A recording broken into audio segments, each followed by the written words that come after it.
Earlier this year, the Department of Justice, led by Al Gonzales, launched Project Safe Childhood to help federal, state, and local enforcement officials investigate and prosecute crimes against children that are facilitated by the internet and other electronic communications. The most basic and most important role of any civilized society is to protect its children. It is a challenge that never ends. After all, there are so many dangers that we must protect our kids from. Injury and illness, drugs and gangs. The list is frightening and it is long. One threat haunts us more than all the others, the threat of sexual predators. Their crimes against children are irreversible.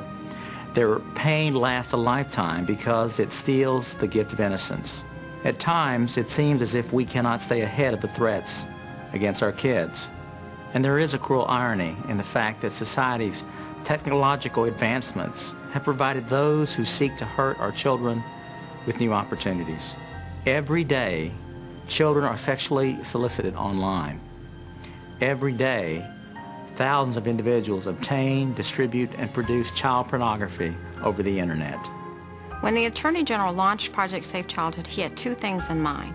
The first thing was to make sure that we can teach our children and our parents about how to protect them and keep them safe from online sexual exploitation. The second thing is to make sure that we're supporting law enforcement, prosecutors, individuals that are on the other side of the criminal justice system to make sure these predators are brought to justice, that there are investigations done for cyber crimes, and that we use the entire force of the criminal justice system to protect our children. You get these cases and they say it's just a picture, it's just an image. And you have to educate judges, you have to educate the public that it's not just a picture, but it's a kid being abused. And every time that image is portrayed, every time that image is published, it's a continuing abuse of that child. There is a misconception as to what child pornography is. These are not just pictures. These are not baby in the bathtub types of photos. These images actually represent the graphic sexual assault of children. In just the last 8 years of reviewing the child pornography for the Cyber Tip Line and the CVIP program, we've seen the age of the child victims dramatically drop.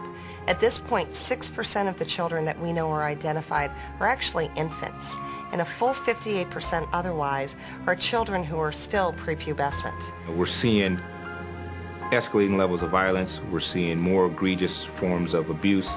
It's almost like it takes more to get people excited than it did a year ago. Individuals who sexually exploit children are very often in positions of trust in that child's life. We've arrested, unfortunately, lots of cops. We've arrested lots of teachers, lots of clergy, Boy Scouts.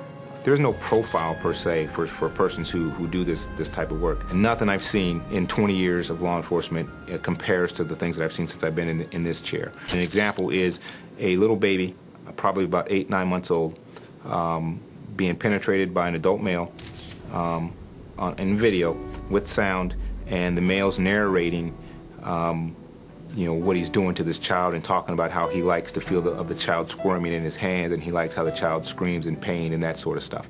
That is unimaginable horror for the kid, unimaginable that anybody in their mind would ever think to do something like that. This just isn't a picture.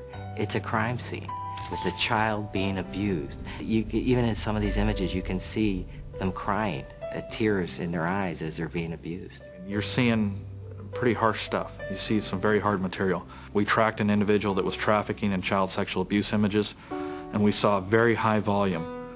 I ended up reaching out to San Diego and working with them to getting the information so that they would work this case. They ended up arresting an individual who was working as a respiratory therapist in Children's Hospital there.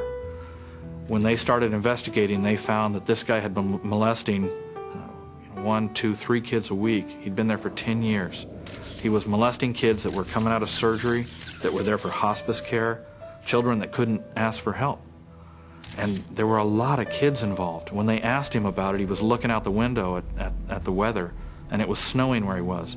They asked him how many kids he had molested, and he said, "How many snowflakes are there?"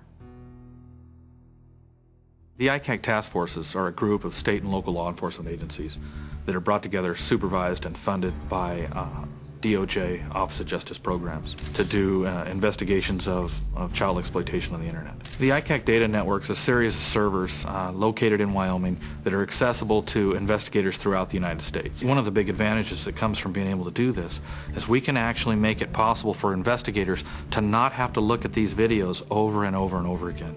The images that we see that depict 2-year-olds being violently raped are not only are they destructive to everyone involved, but they can tear down these officers that are working these investigations. There are about 37 innocent images task forces across the country.